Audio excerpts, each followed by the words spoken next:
Alejandro Korch Lerena, ¿sí? Uruguayo, ¿sí? Ya nos vas a contar tu historia si es que querés, pero sé que sos hijo de desaparecidos durante la dictadura, acá en Argentina. Hombre medicina, te definís, estudioso de la sabiduría de los pueblos originarios de América, escritor también de varios libros, algunos los leí. Bueno, sé que vivís en una reserva, ¿sí? De flora y fauna, ahí en Uruguay, en Rocha, y que sos cofundador de Purificación, ¿sí? Que es un centro de crecimiento psicoespiritual, entre muchas otras cosas, además de terapeuta de grupos, de pareja, y terapeuta de tanatología. Bueno, me queda corto, pero un poco, ¿no? La idea es empezar a preguntarte un poco para que vos nos cuentes. Lo primero que se me ocurre preguntarte es si nos puedes explicar qué es esto de hombre medicina, qué es esta definición que usás para vos mismo, en qué consiste y cómo te transformaste en eso. Sí, es todos los pueblos originarios llaman hombre medicina a quien se dedica a sanar desde el espíritu. Podríamos decir que están los curanderos que trabajan con el cuerpo, están los sanadores que trabajan con el alma para reparar las heridas emocionales, y están los hombres medicina que trabajamos con el cuerpo y con el alma, pero nuestro propósito es que puedas ser en la realidad el espíritu que ya sos en espíritu, digamos, valga la redundancia, ¿no? En esencia. Sí, sí. Entonces, en ese caso, a veces los hombres medicina, en lugar de hacerte evadir un conflicto, lo que hacemos es llevarte a atravesar el conflicto y acompañarte, dándote apoyo para que vos puedas descubrir cuál es el propósito de ese dolor, ¿no? ¿Para qué? ¿Para qué te está pasando eso? Y finalmente siempre todas las preguntas terminan siendo quién soy, para qué existe el dolor, para qué nací si me voy a morir. Sí. Entonces, Una bueno, pregunta en relación a esto. Hombre medicina, entiendo, tiene que ver con algo experiencial. Para poder, sí, digamos, convertirse en un hombre medicina, es porque has, digamos, podido ser tu autosanador, es porque has recurrido a la automedicina, es decir, es absolutamente vivencial el hecho de transformarse en hombre medicina.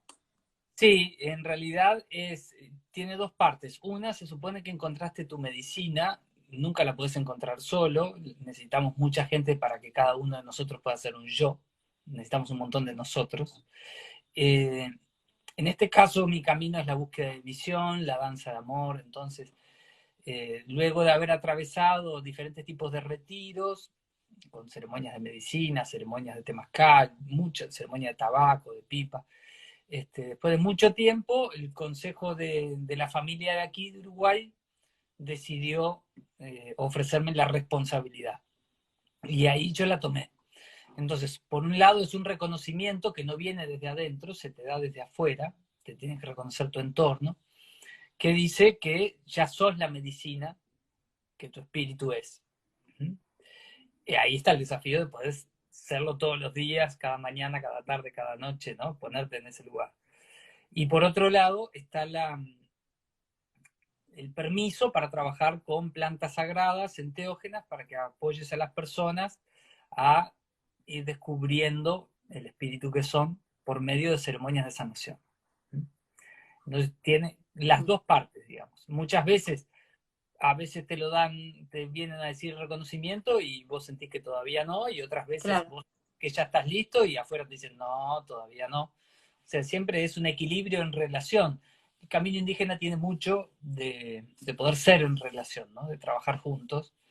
Si bien hay mucho camino indígena diferente y cosmovisiones diferentes, en todas estamos hablando de ser hijos de la tierra y del cielo y hermanos con el resto de los seres vivos. Muy interesante esto que decís, que es la doble vía, ¿no? De la validación externa y la validación interna. Y si no esta doble vía, obviamente no es posible, ¿no? Tienen que estar las dos cosas. Eso que Exacto. decías del camino indígena y que somos seres interconectados, ¿no? A ver, nos contás un poco de qué se trata. Te escuché decir que somos mestizos también. A ver, contanos cómo es el camino indígena, de qué se trata esta sabiduría. Bueno, el camino parte de la base, o sea, el camino en general, el camino nativo americano desde Alaska hasta Tierra del Fuego tiene toda una misma cosmovisión. Luego profundizando fui viendo que también en los diferentes continentes existen pueblos que sostienen esas mismas cosmovisiones similares, ¿no? Que entre el cielo y la tierra. El cielo es el padre, la tierra es la madre. En algunas creencias es al revés, dan los valores de padre a la tierra y de madre al Ah, mira cielo. vos. Ah, ¿Sí? Y todo lo que está entre el cielo y la tierra es parte del espíritu haciendo una experiencia, madurando, ¿no? Entonces la planta es un espíritu haciendo la experiencia de ser planta, el perro es un espíritu haciendo la experiencia de ser perro, el árbol es una experiencia, ¿no? Un espíritu haciendo la experiencia de sí, ser árbol, y no hay una cuestión de superioridad. El humano es un ser espiritual haciendo la experiencia de ser humano. Lo que sí está claro es la misma energía, el espíritu, el amor incondicional, la fuerza de la vida, que sostiene la experiencia, y dependiendo en qué experiencia ingresás, digamos, en qué hardware, tenés diferentes desafíos, ¿no? Pero no hay, desde el punto de vista del espíritu, qué bueno, ahora soy humano, ¿no? No, qué bueno, ahora soy tigre, qué bueno, ahora soy carqueja, qué bueno, ahora soy piedra. Tiene diferentes desafíos, ¿no? Y, y justamente el desafío de ser humano es recuperar la confianza, por medio de recuperar la memoria, por medio de sanar las heridas, por medio de recordar quién sos y quién fuiste, poder ser aquí y ahora. Un tigre no tiene ese desafío. Un tigre come carne y no se siente con culpa. Un tigre no acumula carne en un freezer por los tiempos de hambruna. Este, por mucho que le digas que sí. sea vegano, él va a estar en ese estado. Un venado, bajo ningún término, va a comer carne y va a ser siempre, morirá de hambre si no hay pasto y hojas, pero nunca se va a comer a otro ser animal. Una cucaracha, con tal de sobrevivir, o una rata, se come a su madre o a su hermana. Son diferentes naturalezas. Ponerle calificativos de cuál es mejor que cuál es muy humano por baja autoestima. En realidad, tenemos desafíos y el tema es poder adueñarte del desafío que tenemos aquí y ahora, ¿no? Me interesó esto que dijiste, que el desafío del ser humano es recuperar la confianza. ¿De qué se trataría? ¿De la confianza en la perfección del universo, digamos? ¿La confianza en que lo que es está bien? ¿Cuál es la confianza? Qué bueno. El,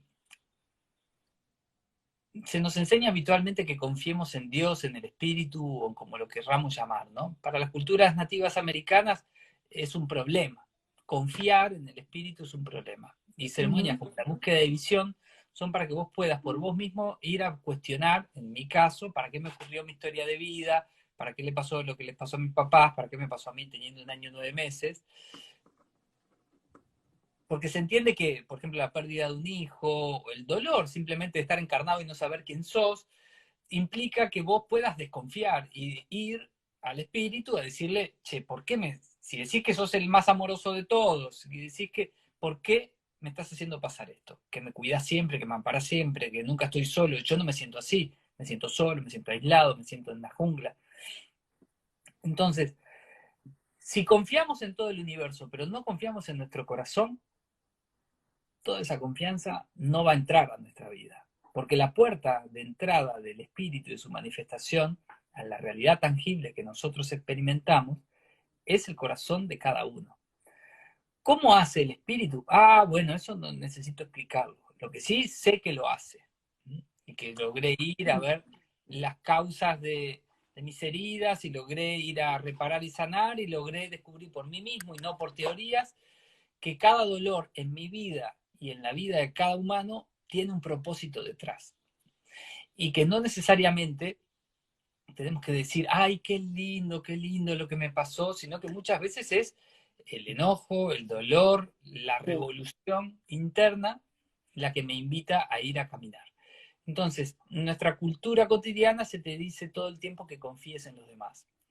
Confía en mí, te dice un político, confía en mí, te dice un esposo, confía en mí, le dice ese mismo esposo al amante, ya me voy a separar y nos vamos juntos, confía en mí, le dice un padre a un hijo, confía en mí, le dice un hijo a un padre. Y muchas personas y muchas religiones le dicen confíen en Dios. Sin embargo, cuando yo llegué a hablar con el Gran Espíritu, que es el mismo Dios de todas las razas y de todas las religiones, no se ofendió porque yo lo estaba insultando. porque yo venía a decirle, ¿para qué me hiciste lo que me hiciste? Y yo exigía una explicación, como decía Condorito, de lo que me había pasado a mí. No, llegó y me dio la bienvenida. No se enojó porque yo fui bautizado cristiano y estaba llegando por el camino indígena. Me dio la bienvenida a casa, que era la casa de todos los caminos. No me dijo, che, ¿por qué viniste por esta franquicia? Yo te había dejado aquella otra.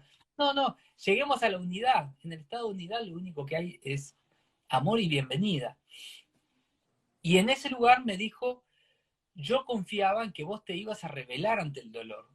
El dolor tenía un propósito y era que no lo aceptaras, que empezaras a buscar para qué, pero que lo empezaras a buscar sin atacar a los demás. En nuestra cultura lo que hacemos es responsabilizar a los otros del dolor que siento yo, y esa es la mejor manera de seguir presos y esclavos en nuestra indefensión, porque si yo necesito que todo el mundo cambie para ser libre y estar bien, bueno, no va a pasar.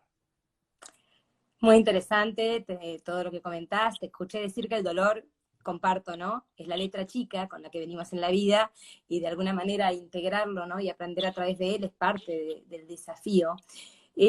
Para comenzar este camino sería interesante, mucha gente quizás no conoce tu historia. ¿Fue una pérdida de confianza y de sentido lo que te llevó a entrar en todo este camino? ¿Se entra a Sí, veces a través de ese lugar? sí, sí, sí, sí, es mi camino. Más allá de que en la vida es un círculo muy rico, en donde el dolor llega de diferentes maneras, tenemos diferentes historias de vida, nos defendemos de maneras diferentes, pero el dolor llegó, todos quedamos atrapados dentro de un sistema de defensa que nos permite sobrevivir al mundo, sagrado sistema de defensa que le tenemos que dar las gracias, honrarlo y agradecerlo, nos trajo hasta este momento, pero Supervivencia. en cierto momento te empieza a atrapar y te das cuenta que estás atrapado. La primera parte de la vida es aprender a sobrevivir. Y mucha gente se cree que eso es ser humano. No, todo lo que nace se va a morir. La sobrevivencia es fundamental para lograr estar en la vida. Ahora, hay otra parte del ser humano que un tigre no puede experimentar y una carqueja tampoco, que tiene que ver con descubrir que sos un ser que no nació, no se va a morir y que va más allá de la materia, que sos un ser eterno. Y ahí empieza a descubrir la aventura de la vida. Entonces yo había logrado sobrevivir, era muy exitoso en mi vida, pero de adentro mi corazón decía, cada que tenía un dolor, esto es injusto, volví otra vez a caer en el pozo de la herida de mis padres, del abandono, de lo que a mí me había pasado, y todo esfuerzo decía, pero ¿para qué me voy a esforzar si al final también me voy a morir? Entonces me di cuenta de que yo quería tener esperanza, pero me merecía tener certeza, y que todo lo que trabajaba en la vida quedaba vacío si yo no sabía qué pasaba antes, qué pasaba después, qué había pasado, qué me iba a pasar. Entonces, muy desconfiado. Fui muy desconfiado porque sabía que además era vulnerable, estábamos hablando de mi herida, de mis dolores. Contanos a qué fuiste. Yo conozco tu historia, pero quizá gente no, y sé que a través de una psicóloga muy humilde te aconsejó entrar en el mundo de los indios. Contanos a los que quizá no saben, aunque Sí. sea brevemente, ¿no? Yo en general no creía en el espíritu y lo que hacía, y me parecía que todos eran unos chantas los que trabajaban con el espíritu, los que hablaban de espíritu. Imagínate, yo me hubiera escuchado a los 20 años ahora. Me llevó muchos años darme cuenta que estaba desenmascarando chantas porque estaba buscando a alguien verdadero. Mi mamá y mi papá desaparecieron cuando yo tenía 1 año y 9 meses en la dictadura argentina. Los dos los llevaron presos, fueron secuestrados. Mis abuelos se enteran por un vecino que los llama y ellos me van a buscar a Buenos Aires y me crían en Montevideo. No me dicen la verdad hasta los 8 años, donde sí viene la mejor amiga de mi mamá, Elena, y me cuenta la verdad. Mi familia me decía que yo tenía que ser independiente desde pequeño, entonces yo trabajo desde que tengo 13 años. Un mes antes de cumplir 14 ya trabajaba en una radio en Uruguay. Y antes había trabajado de otras cosas. Entonces yo siempre me esforzaba por salir adelante en la vida. Y en la parte laboral me iba relativamente bien para la edad que tenía y yo me sentía muy exitoso. Hacía lo que me gustaba. Ahora, tuvo un gran fracaso que fue un despido de una radio, para mí de manera injusta, a los 18, que me hizo caer en un pozo gigante de reconocer que por mucho que yo huyera de lo que a mí me había pasado, si yo no encontraba el para qué lo que a mí me había pasado, ¡zas! Otra vez iba a caer ahí. Era el momento en el que yo necesitaba tener a alguien incondicional que me dijera, yo confío en vos, eso que en el ideal es una mamá o un papá, alguien que te protege, a veces ni tu mamá ni tu papá te dan ese aliento, y ahí dije, no tengo dónde escaparme, por mucho que haga, si yo no sano esto, no voy a poder. Engañado por un amigo, porque yo tenía psoriasis, me manda a una psicóloga, tenía y tengo, pero ahora está muy tranquila, y esa psicóloga me empieza a dar flores de Bach y a hacerme terapia a la vez, hasta que en cierto momento me doy cuenta que me está haciendo terapia, se lo pregunto y me dice que sí, y me dice, claro, que la debería odiar porque no me había dicho. La conciencia es muy, muy divertida, ¿no? Yo entraba, tenía un montón de títulos y de carteles en la puerta, veía Y no había médicos, visto. pero el de psicóloga, que era el cartel más grande de todos, a ese no lo miraba, ¿no? Yo veía todo lo otro. Qué genial. Me hacía flores de Bach, acupuntura, y entonces yo empiezo, gracias a la gran Carmen Chiesa, que así se llama ella, a hacerme preguntas existenciales. Y ella me dice, yo te voy a hablar con mi esposo, porque bueno, ya hemos cruzado un montón de líneas, pero tu búsqueda espiritual y tu búsqueda de sanación interna, no quiero mezclar las dos cosas. Y ahí conozco al doctor Marcelo Montes de Oca, que era esposo de ella, y él me dice, yo veo que todos los caminos, él era un católico, profesor en medicina china y médico, y que hacía un camino. En ese momento, este amigo me dice, mira, yo lo que veo es que todos los caminos tienen diferentes maneras de subir a la montaña, pero cuando llegan arriba, los que llegan arriba de la montaña, no importa por qué camino hayan subido, ven el mismo paisaje. Eso para mí es Dios. ¿Querés hacer un camino? Digo, no, no, no. Yo no quiero hacer un camino. Vieron que yo era desconfiado, ¿no? Sí. Yo lo que quiero es comprender, entender. Yo tenía claro que está mi vulnerabilidad en el medio y que no se le iba a regalar a nadie. Entonces este amigo me dice, bueno, yo te voy a dar, el médico, te voy a dar diferentes libros para que vos vayas viendo. Y por otro lado, al tiempo me hace el favor encima, me dio libros de muchos caminos, filosofías diferentes, de que cada vez que terminaba uno que me parecía interesante, me conseguía un instructor, un guía de ese camino para que yo fuera a charlar. ¿Sí? Genial. Entonces yo iba y les cuestionaba, como joven, les cuestionaba un montón de cosas. Hubo gente que tuvo que tolerar tantas cosas. Hoy para mí es karma nomás. Me están devolviendo algunas faltas de respeto que hice yo, entonces está bien. Y después Sí. de muchos años, viene un día Carmen, su esposa, de hacer 7 años de terapia, me dice, bueno, yo llegué hasta acá, yo veo que hay una parte de tu herida que vos no podés entrar de modo consciente, que es de los 4 años para atrás, tenés pérdida de memoria total, no querés recordar, no querés recordar. A veces engaño a tu cerebro y logro ingresar a tu herida, pero cuando te das cuenta, ¡za! El inconsciente corta todo.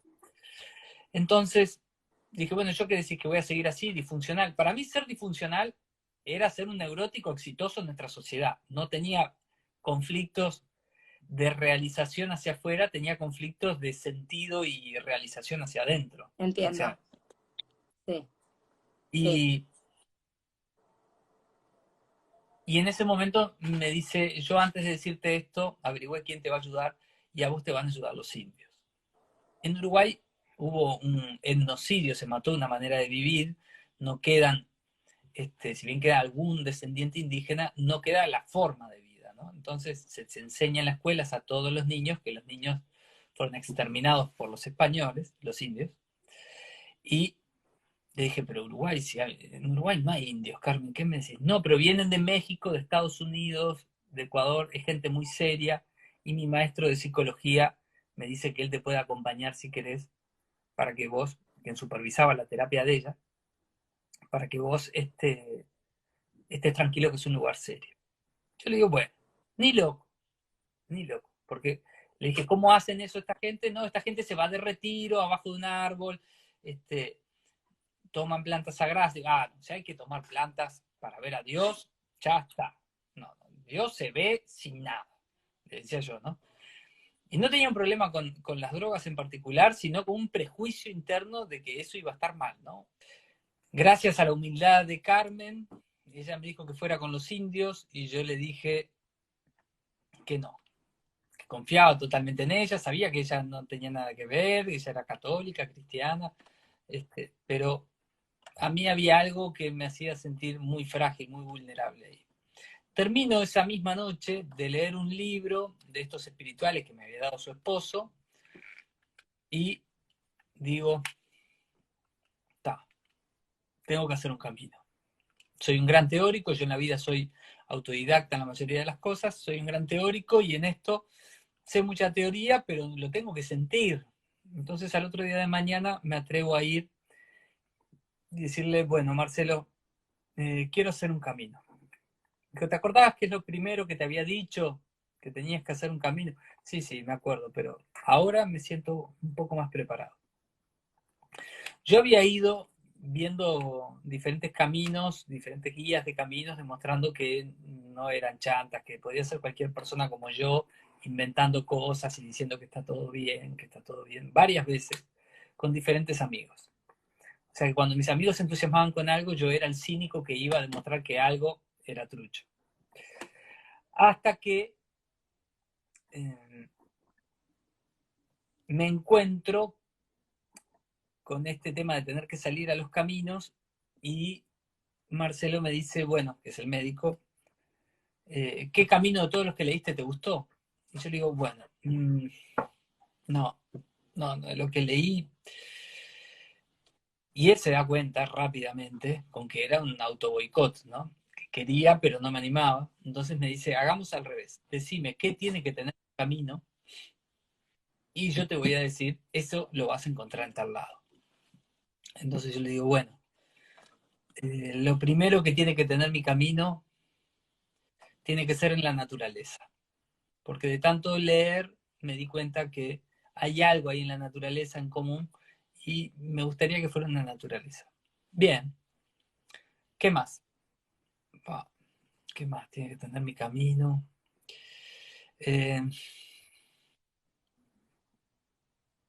da vergüenza decirte esto, le dije. Tiene que ser como el abrazo de una mamá que me contenga. Dice, bien, ¿qué más? Amor. Mi camino tiene que tener amor.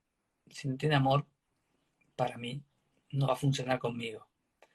Y él se ríe y me dice, a gritos, por todos lados, pedís ir con los indios. Y yo quedo, digo, pero Carmen, ¿te contó lo que nos pasó ayer en la terapia? Y lo que ella me recomendó. No, me dice, la terapia es confidencial. No me contó nada. No, porque ayer Carmen me dijo que fuera con los indios y que me hacía el contacto. Pero yo no entiendo esto de que trabajan con plantas sagradas. Y buscando un aliado le digo, porque sabía que él hacía un camino de meditación, guiado con un guía espiritual jesuita muy bueno. Le digo, pero vos podés entender esto de que usen plantas. Y él me dice, yo fui. ¿Cómo que fuiste? Sí, sí, yo fui a probar, vino un hombre de medicina de Ecuador y traía ayahuasca y fui, porque tanto me hablaron de esto que dije, bueno, voy a ir a ver qué tal. Y ahí entiendo de dónde había salido la frase de Carmen. Y me dice, en una sola noche vi 10, fue más eficiente que 10 años de terapia que hice. Y le digo, wow, ¿y por qué no te cambiaste de camino si era tan eficiente? No, porque yo camino ya tengo y guía ya tengo y estoy muy feliz. Yo quería saber si era de verdad o no era de verdad. Y ahora voy y te digo, Dios está ahí y es de verdad. Wow. Bueno, igual no. Y estuve 6 meses sí, sin atreverme a ir, hasta que en cierto momento me sentí acorralado y dije, bueno, está bien, no tengo otra puerta. La vida me muestra una puerta en particular. Yo, cada vez que la vida mostraba una puerta, iba para adelante. Y sin embargo, con esto de la espiritualidad, no. Este es un cuento que tiene 22 años, ¿no? Y en ese momento termino aceptando a tener la entrevista con el psicólogo supervisor de mi terapia, un alemán alto, lejísimo de apariencia de indio, nada que ver, pero que era muy contundente, muy claro, muy serio con lo que estaba diciendo, con un semblante muy tranquilo. Y ahí me atreví. Dije, bueno, esto me parece coherente. Y esta gente me parece que en serio lo que quiere es apoyarme a que yo encuentre, no, no hay ninguna intención. Y, Qué bárbara. y ahí empecé a experimentar en el camino indígena y a hacer estos retiros de búsqueda de visión. Y bueno, fui por lana y volví trasquilado. Gracias, bendito camino, Sí. que no es el único verdadero, muchos caminos verdaderos, pero yo siempre digo que todos los caminos te pueden llevar al espíritu directo, ¿no? Algunos con más vueltas, otros con menos vueltas. El tema es que tu corazón ya tiene un diseño que responde a un camino. Tu alma se siente más afín en una manera que en otra, y esos son misterios del alma que solo se saben caminando, ¿no? Súper interesante, pensaba mientras hablabas, ¿no? En una frase que creo que te escuché a vos también, pero que coincido, que hay un punto en donde uno, digamos, se tira, no sé si decías, o no es que se tira, que uno llega como un abismo, ¿no? Como un lugar en donde se entrega a ese camino o no, y en realidad es un poco un lugar de despersonalización, es decir, de desidentificación con la personalidad y con la identidad que uno fue creando hasta ese momento, ¿no? Es como un salto a un vacío, pero con alas, ¿no? Y todo buen camino tiene que tener ese movimiento. ¿Por qué? Claro, Porque hoy hablábamos que el ser humano en el vivo anterior sobrevive y en cierto momento se da cuenta que está atrapado en ese sistema sagrado que lo ayudó a conseguir un lugar en el mundo, esté feliz o no esté feliz con ese lugar, pero te logró estar en esta experiencia que es turbulenta aquí en la madre tierra, y empieza el camino de descubrir qué es la vida más allá de haber nacido y de morir, qué es la vida más allá de mis heridas, qué es la vida más allá del dolor, qué es la vida más allá de mí. O sea, todos tenemos un sistema de defensas, y ese yo, que tiene infinitas estrategias, en cierto momento necesita que descubras más allá del sistema de defensa. Y ahí vienen los saltos de fe. Ese es el momento en el que necesitas que la sincronía de la vida te vaya mostrando, en el que también tus relaciones no comprenden mucho qué estás haciendo, y que en esa vulnerabilidad e inseguridad estás en el medio del río de tu dolor sin saber muy bien a dónde estás yendo, y tus relaciones te miran desde la orilla de donde saliste y vos le decís, vengan, vengan, y ellos están viendo que te estás ahogando en el medio de un río y te dicen, volvé, volvé, ¿no? No, no cambies, no dejes de ser como eras, que por lo menos estabas vivo, ¿no? Y por eso en muchas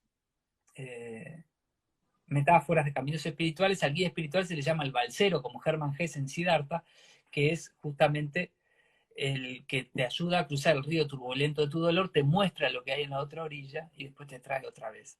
Entonces, en cierto momento hay que dar el salto de fe, y para ese momento yo recomiendo ser muy desconfiado, pero no desconfiado del salto que estás haciendo. Antes debías ser muy desconfiado a la hora de elegir con quiénes vas a caminar. Estas personas me cuidarán bien cuando yo esté vulnerable, parecen coherentes, realmente, ¿cómo está su vida? Yo siempre digo que hay que cuestionar y mira, ¿vos querés tener la vida que tiene a quien estás siguiendo? Porque si lo estás siguiendo te va a llevar a ese tipo de vida, ¿no? Esa es súper mi manera. interesante. No estoy diciendo que sea la única, ¿no? No, Pero no, de esta manera desconfiada, que después tuve que durante muchos años revertir, hace ahora varios años, para poder estar en la confianza hacia el espíritu, ¿no? Porque siempre he sostenido en la desconfianza. Ahora, y fue desarmar este mecanismo tan metido y tan amado por mí, que me logró salvar la vida y que me volvió un gran resiliente, y ahora, de modo voluntario, decir, bueno, es que ya no quiero ser más eso, ya no quiero seguir viviendo así, ya no quiero postergarme y quiero merecer, ya bueno, necesito recuperar la confianza en el espíritu, pero ya no tiene que ver con el espíritu, sino con los mecanismos con los que yo me separo. En el espíritu y en el corazón los tengo. Sin embargo, los mecanismos seguían siendo los mismos. Entonces era, bueno, en esto mismo que vos decías, reaprender, el cambio de identidad, de reaprender a ser yo en el mundo, tener un nuevo Sí, yo. sí, que obviamente todo esto que estás diciendo, así brevemente, es complejísimo, es un camino muy Sin duda. largo, muy largo y costoso y arduo, y estás diciendo verdades como muy claras que tienen que ver con esto de la coherencia, ¿no? Decías, ¿a quién estás mirando para que te acompañe en el camino? Porque no nos engañemos, ¿no? El mundo es con otros, ¿no? Y qué coherencia tiene entre lo que dice, lo que hace, lo que piensa, ¿no? Qué coherencia despliega en su vida. Me parece que estás hablando de algo básico. Te quería preguntar de algo que vos hablas mucho y que tocaste así de costadito hace un rato. Sé que trabajás o sos maestro o tenés mucha experiencia en tanatología y me encantaría Sí, escucharte cómo pensás la muerte. bien. Esa es la verdadera maestra. La maestra de la vida es la reina de las transformaciones. En nuestra cultura nosotros tenemos el tabú de la muerte. En las ciudades es muy fácil ocultar a la muerte, o más fácil que ocultarla en el campo. En el campo siempre hay un árbol caído, un animal muerto, ves a la vida renovándose y pasa a ser algo natural. Todo lo que nace se va a morir. En las ciudades eso se esconde, es el tabú más grande de nuestra cultura occidental. Y hay una máxima de tanatología, que es la disciplina de acompañar a aprender a buen morir para aprender a buen vivir, que dice justamente que vivimos como morimos y morimos como vivimos. O sea que tenemos una relación directa en nuestra manera de vivir, en cómo nos llevamos con la muerte. Entonces, cuando dejamos de tenerle miedo a la muerte, volvemos a confiar en la vida y a salir a la vida, ¿sí? Que no tiene nada que ver con saber o negar de que en cierto momento vas a dejar de tener cuerpo. ¿Mm? La tanatología respeta y honra a todas las maneras y caminos y religiones espirituales, porque eso es lo que tiene que hacer, acompañar a personas de distintas maneras. Yo en esto ya soy un hombre de medicina y digo un pasito más, o sea, hay vida más allá de tu cuerpo, hay vida antes de tu cuerpo, y lo que no hay es materia, pero sí hay conciencia. De hecho, en muchos linajes tenés que recordar tus encarnaciones anteriores de modo consciente para reconocerte como un maestro o una maestra o una guía. Entonces, a mí la palabra maestra, maestro, los que realmente enseñan es la vida y la muerte, que son un solo círculo, ¿sí? Pero creemos que el contrario de la vida es la muerte y el contrario de la muerte es el nacimiento. Haber nacido te lleva a morirte. Identificarte contigo cuando naciste te lleva a identificarte contigo cuando te vas a morir. Ahora, si durante la vida lográs identificarte con el espíritu que sos, dejar de tener la creencia limitante de ser tu cuerpo o de ser tu estructura de personalidad o tu cuerpo emocional, en el momento que te mueras vas a poder despegarte de eso y tener conciencia de quién eres. De hecho, el libro tibetano La de vida los y la muertos muerte. Mm. comienza, claro, diciendo, sos la gran luz blanca. En el momento que te mueras, únete y fúndete en ti. Ahora, si no lo logras, para eso vienen estas próximas 500 páginas. O sea, el intelecto es un océano de 10 centímetros de profundidad. Sabes, pero igual tu conciencia no va a poder ir hacia ahí. No es tan fácil, ¿no? Como mucha gente sabe que le hace mal la harina, o la Coca-Cola, o el alcohol, o lo que fuera, y lo puede dejar. O están adictos a las relaciones tóxicas. ¿Por qué? Porque nosotros somos un ser interdimensional y mínimo tenemos 3 cuerpos en nosotros, depende de qué disciplina. Para los taoístas, los hinduistas, hablamos de los 3 tantien o de Vata, Pitta y Kapha. Para otras ramas de yoga hablamos de los 7 chakras y los 7 cuerpos, bueno, y hay de 9 y empiezan a haber todas las divisiones.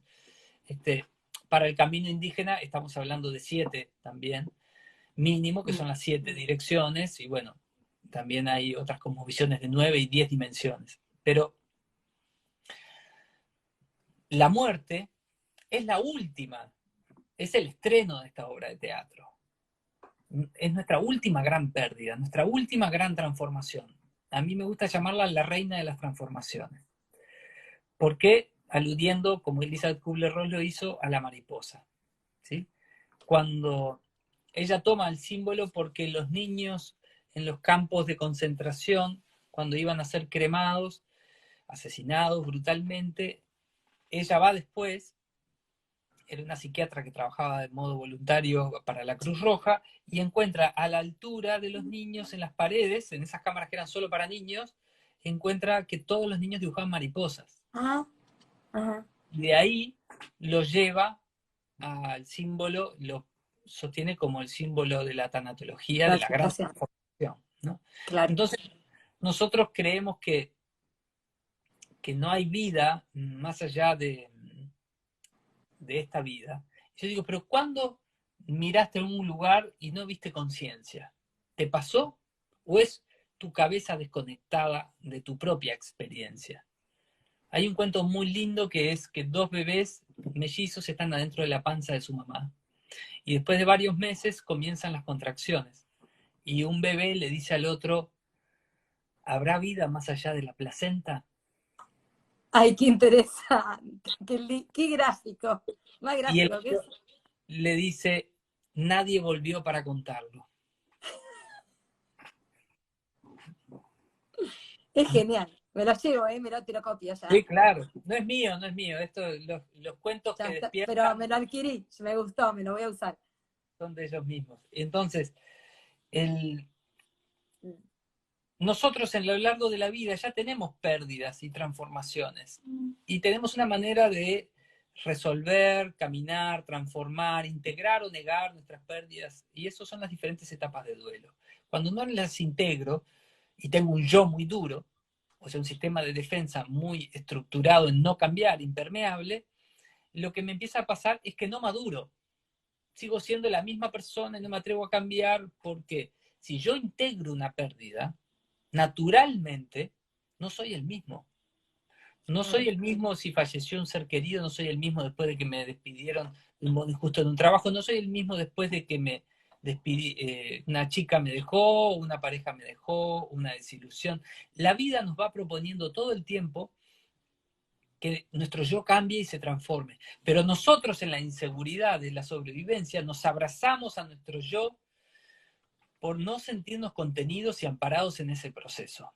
Entonces a mí me gusta abrir avisando que vivir duele, que el dolor es la letra chica del contrato, que no es un error, que es parte del camino de ser humano, de ser un espíritu haciendo la experiencia humana, y que no se trata de que duela porque va a seguir doliendo, podemos discutir, pero siempre va a seguir doliendo igual, en diferentes capas, en diferentes lugares, sino que se trata de descubrir ese estado de gracia que llevamos dentro, esa conciencia sin conflicto, que no le teme a los conflictos, porque eso, por eso es la conciencia sin conflicto, que puede estar sintiendo el amor de modo íntegro, verdadero y puro, incluso en los eventos más difíciles de la vida.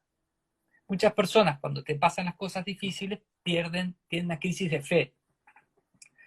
Y me parece bien, porque tiene que haber un cuestionamiento, tiene que haber una revisión. Un exceso de confianza no hace bien. En el camino del equilibrio siempre hay que tener las piernas del amor y de la verdad juntas, ¿no? Caminando con la derecha y con la izquierda, a la mano. Que en otros planos el amor y la verdad son lo mismo, pero en este plano de dualidad donde estamos los seres humanos, mucha gente miente por amor y otra gente dice la verdad de un modo tan violento que son balas que te lastiman, ¿no? Lograr encontrar el camino del centro.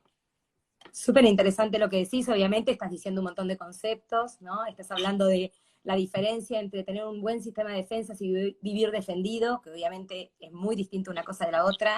Tener un yo es necesario, pero un yo rígido no nos sirve. Digamos, tiene que ser un yo plástico, capaz de transmutar con los eventos de la vida. Digamos, todo cicla, ¿por qué no va a poder transformarse también nuestro yo? Pero bueno, es complejo, ¿no? Porque esto implica vivir con el fluir y con esta confianza y esta entrega que vos decís. Yendo a otro tema que me interesa tanto como el que estabas hablando, te quería preguntar de algo más concreto, que tiene que ver ¿cómo es esta vida en el campo, en esta reserva? ¿En qué consiste? ¿Cómo la han creado? ¿Cómo se vive, digamos? Bien. Entonces, primero te voy a hacer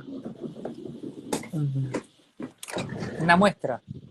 Dale, me encanta. Ah, bueno. Nos estás tentando a todos. Ah, y ese cielo, por favor. Esa es la ventana de mi escritorio, ¿no? No es que esto es la reserva total. ¿Se llegó a ver algo? Sí, se revió. Y yo vi en un video la construcción también, pero bueno, contanos. Esa es la construcción de purificación que es a 6 kilómetros de aquí. Ah, no es esa, ok. Estamos cerca. Bueno, el desafío de vivir en comunidad, nunca las comunidades se disolvieron por los conflictos entre los tatú y los carpinchos, o los venados y los pumas, ¿no? El desafío somos nosotros. Y la verdad que es una gran bendición que Camino ya este 25 de agosto tiene 12 años y que vivimos acá ya, o sea, que veníamos en inviernos y veranos hace 9 y que vivimos hace 6, va a ser 7 ahora. En diciembre hace 7 años. Nosotros dentro, o sea, para empezar a hablar de las comunidades hay que entender que el 16% de los niños y niñas nacidas en comunidad vuelven a elegir vivir en comunidad. Solo el 16%. ¿Sí? O sea que es un gran debe de la humanidad, porque el 84% elige no vivir más en comunidad, en lograr hacerlo con equilibrio, en diversidad, sin ataduras. Entonces lo que nosotros elegimos, digo nosotros porque mi esposa y yo, fue que esta era la infancia que le queríamos regalar a nuestros hijos. ¿Sí? Que vivieran en el campo, que conocieran la naturaleza, que tuvieran contacto con todos los animales salvajes, que tuvieran contacto con los caballos. Para eso convocamos a un sueño de vivir en naturaleza en una comunidad que a la vez fuera reserva de flora y fauna, para poder tener el propósito de experimentar si era viable la vida humana moderna en equilibrio con los animales salvajes y si no teníamos que depredar todo el tiempo, si estábamos condenados a que a cada lugar que íbamos nosotros íbamos a destruir todo, ¿no? Claro. Entonces, porque en las culturas nativas de las praderas de estas regiones se entendía que el templo era la madre tierra entera y que la mejor manera de legársela hacia las futuras generaciones era dejarla de estado puro, ¿no? Entonces, siguiendo esa misma idea, convocamos a amigos, amigas de diferentes religiones, filosofías, caminos espirituales que quisieran caminar estos 3 preceptos. O sea, todo entre el cielo y la tierra es un hermano, eso incluye a tu vecino. Los animales tienen tanto derecho como vos, ¿no? En este lugar. Punto. Claro. Segundo, todo lo resolvemos por unanimidad, no por mayorías. ¿Sí? Tercero, de tanto resolver y caminar en círculo por unanimidad, en cierto momento vas a encontrar tu herida. No estás solo con tu herida, podés pedir ayuda al círculo, ¿no? Esas 3 consignas es toda nuestra filosofía, ¿no? Y no hay más ni menos. Y después caminamos, somos 34 familias que no todas quieren vivir, hicimos un censo, vivir aquí, ¿no? Hicimos un censo y terminamos descubriendo que muchos querían que esto existiera y venir de vacaciones, tener el círculo de pertenencia, lograr de una casa comunal donde llegar y poder quedarse, y otros querían venirse a vivir de modo permanente, ¿no? Entonces, bueno, ahí se empezaron a expresar las diferencias, la diversidad, la riqueza. Entonces nosotros, para poder vivir acá, pensando en nuestros hijos, pero ya sabemos que muchas veces en la vida nos pasó que lo que nosotros necesitamos no existe y tenemos que ir a buscarlo. Y después termina siendo necesidad de muchos. Entonces, ahí validándonos, mi esposa, porque es todo mérito de ella, se puso al hombro de la escuela, que para vivir acá había que tener una escuela que fuera sostenible, real, ¿no? Que no podíamos integrar a los niños a una escuela común y estarlos haciendo vivir acá en esta reserva, que tenía que ser todo de la mano. Y yo dije, sí, querida. Entonces, remamos, remamos, remamos, y si alguien quiere hacer algo complejo, yo le recomiendo hacer escuela. Es difícil. Es difícil. Pero es muy lindo, y por otro lado, encontré mucha gente que cuando le decís que vas a hacer algo para los niños, porque yo siempre hago cosas para adultos, ¿no? Retiros para adultos, talleres para adultos, cosas para adultos, pero cuando decís que vas a hacer algo para niños, la mayoría te colabora de primera, ¿no? Y ahí fundamos La Colmena, que tiene 6 años, que es, su eslogan es Construyendo un Presente en Paz. Y entonces lo que nos pasó con la Reserva de Flora y Fauna para retomar es, nos fuimos dividiendo en diferentes comisiones. Entonces existe la Comisión de Reserva de Flora y Fauna, ya trabaja y excede nuestro territorio, se llama AMBA, está en las redes sociales. Yo no estoy dentro de la comisión, pero es el grupo que trabaja, que ya trabaja con más de 5.000 hectáreas de aquí de las sierras y que da talleres para niños de diferentes escuelas, no solo de la nuestra, y que está en reinserción de yerba mate, en reinserción de margay, que es un pequeño leopardito, y reinserción de otros tipos de animales. Eso, el núcleo biológico de la reserva son los 2 primeros campos que compramos nosotros en donde vivimos. Entonces, las 170 hectáreas en las que vivimos, la aldea solo son 8 hectáreas. Ajá. Que son, esto que les mostré es parte de la aldea. Vieron que no vieron Sí, casas, sí. pero ahí hay casas metidas adentro, ¿no? Ah, Ahora, en la zona de la aldea sigue siendo salvaje, pero está más humanizado. O sea, hay caminos, están los caballos, en donde ellos van libres y cortan el pasto, y son más saludables que las vacas o las ovejas, que son más depredadoras. Igual acá las ovejas aparte lo pasan mal porque hay mucho jabalí, entonces ah, las persiguen. Ahora, en las otras hectáreas, las de nuestro campo o las de otros campos, estamos en la ley de los animales. O sea, si vas ahí, vos sos el visitante y tenés que aprender, claro. como me enseñaron mis hijos, papá, en el campo, en la ciudad se mira a los costados, en el campo se mira abajo. Qué interesante. Y por las serpientes, ¿no? Y se mira Claro. abajo, sobre todo en abril y en septiembre, que son los 2 momentos que ellas cambian de estadio, y es cuando están más activas, ¿no? Te están preguntando, entre otras cosas, dado que estás hablando de este bellísimo lugar, qué desafío, ¿no? O sea, mientras pensaba el desafío que han hecho un colegio y lo bello que es hacer esta tarea para niñas, ¿no? Porque me parece que es el futuro, poder sembrar todo esto en los chicos. Te están preguntando si hay retiros, si se hacen retiros ahí, si vas, si ese es el lugar donde se hacen los retiros, ¿no? Si se puede visitar. Justamente aquí en las sierras tenemos a 6 kilómetros de la comunidad Purificación, que es parte de la Reserva de Flora y Fauna y que es el brazo que trabaja hacia afuera en la parte psicológica y espiritual unidas, ¿sí? No queríamos mezclar la convivencia cotidiana de los niños con la sanación o el turismo, ¿sí?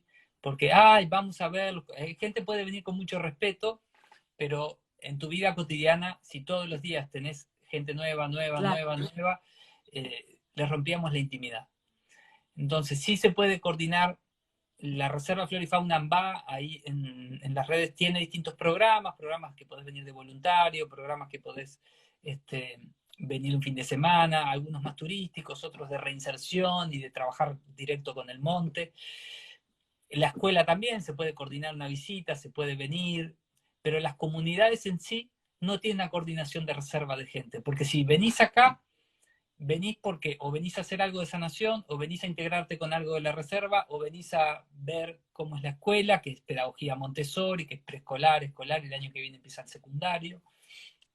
Empezamos Genial. con 9 niños y tiene 30 ahora, ¡Wow! y una camioneta que lleva y trae niños acá en todas las comunidades de las sierras. Pero lo que no queríamos era esto de mezclar la sanación con la vida cotidiana de los niños, ¿no? O el estar todo el tiempo de guías turísticos explicando de para qué se trata esto. Fue como una manera de encontrar el equilibrio. Y siempre vamos a seguir mejorando. Obvio, obvio. Me resulta apasionante además porque, bueno, soy psicóloga, entonces esta mezcla que en donde es mi batería, ahí sí, perdón. No, Esta tranquila. mezcla en donde está unida la espiritualidad con la psicología me parece fascinante porque han hecho a veces caminos no tan unidos y me parece interesantísimo cómo lo están, digamos, conjugando. Pensaba en esto que decías de cómo son visitantes, como tus hijos te enseñan que son visitantes, ¿no? En el territorio de los animales. ¿Y cómo pensás vos lo que estamos viviendo como humanidad y esta pandemia? Porque también creo que te escuché decir, asociando con esto que decís, algo de esto, ¿no? Cómo hemos invadido quizá un territorio que no nos es propio a los humanos y cómo los virus se han hospedado en otro lugar. A ver si lo explicás mejor que yo. Claro. Existe, la ciencia trabaja con una disciplina que se llama zoonosis, que estudia la relación entre los animales y las enfermedades humanas. Y de Mm, ahí, desde ese trabajo que existe de 1980, se ha mm, encontrado siempre el mismo lugar en común, y es que la depredación humana se mete en lugares salvajes en donde existen virus que mm, tienen miles y miles de años, que son locatarios, ¿sí? Y que habitan en todos, en animales o insectos, que están inmunizados porque tienen miles y miles de años de evolución juntos. Ahora, cuando nosotros vamos y depredamos, no nos damos cuenta que le estamos sacando a los huéspedes. O sea que hay mucha vida que vive en esos seres y vida que no se murió porque mataste al huésped, sino que tiene que salir a adaptarse. Nosotros, creyendo que hacemos algo inteligente, vamos y nos ponemos encima, hacemos cemento y nos ponemos a vivir en el mismo lugar que acabamos de destruir. Y el huésped que está ahí dice, bueno, ¿y ahora qué hay acá? Y bueno, lo que quedan son humanos. Bien, adaptémonos a entrar a los humanos. Estos procesos de adaptación son más lentos. O sea que nosotros nos podemos adaptar al coronavirus y que después no nos afecte. Claro, pero eso puede llevarnos XX cientos de años o en el medio nos podemos morir. Por ejemplo, los búfalos en Norteamérica no fueron, que fueron terriblemente cazados, no se extinguieron por la cacería del humano, porque ah, había cientos de millones de búfalos. Es un disparate. ¿Por qué se ajá, murieron? Y están todos los testimonios. Se murieron por enfermedades que trajeron las vacas.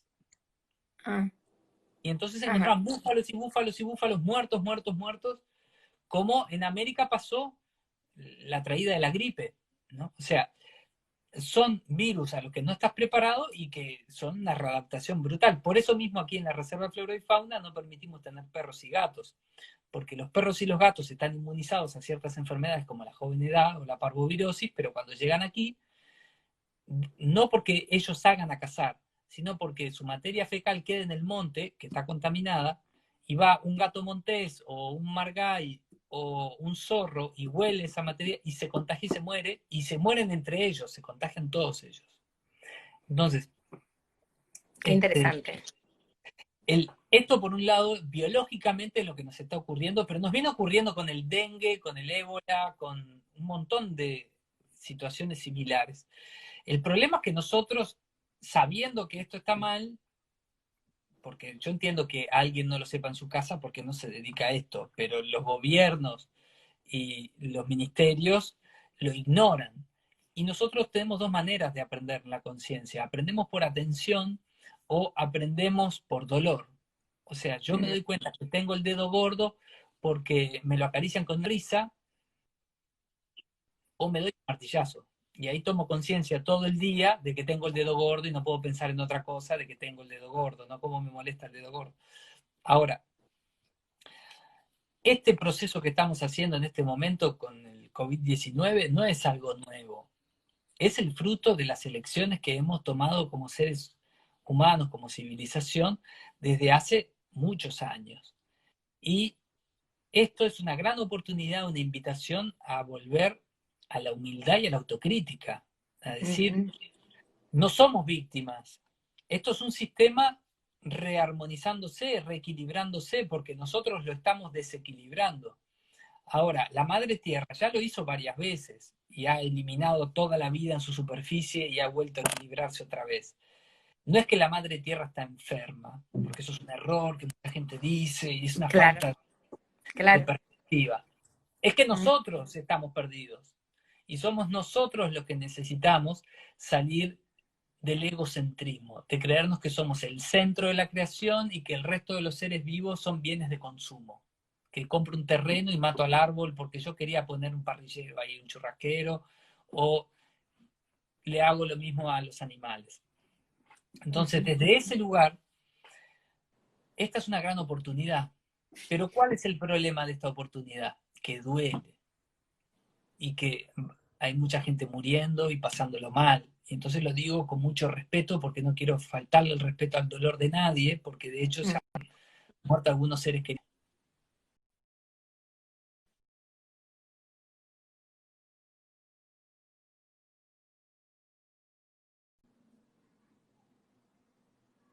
Salen las grandes catástrofes y Totalmente. empezar a hacer lazos.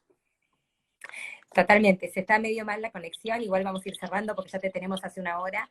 Es un placer escucharte. Estás hablando de la posibilidad que nos da, obviamente, el universo de volver a reequilibrarnos, ¿no? Continuamente es la búsqueda de este equilibrio, ¿no? No es ni muy arriba ni muy abajo, sino que es un equilibrio, como la vida misma, ¿no? Es sostener un equilibrio, ¿no? Me parece que esta palabra es fundamental. Sí, te Y vos me escucho. hablabas del amor, ¿no? Me habías dicho que querías hablar de lo que es la Sí, medicina del amor. Y para cerrar, sí. porque se nos quedó para otra, Y el cerebro del el corazón, amor, ¿no? Sí. claro, tiene el cerebro del corazón. El amor no es el enamoramiento. El amor es ver al otro con los ojos de las virtudes y los ojos de los defectos y querer estar ahí. Cuando hablamos de amor de familia, de pareja, de amigos.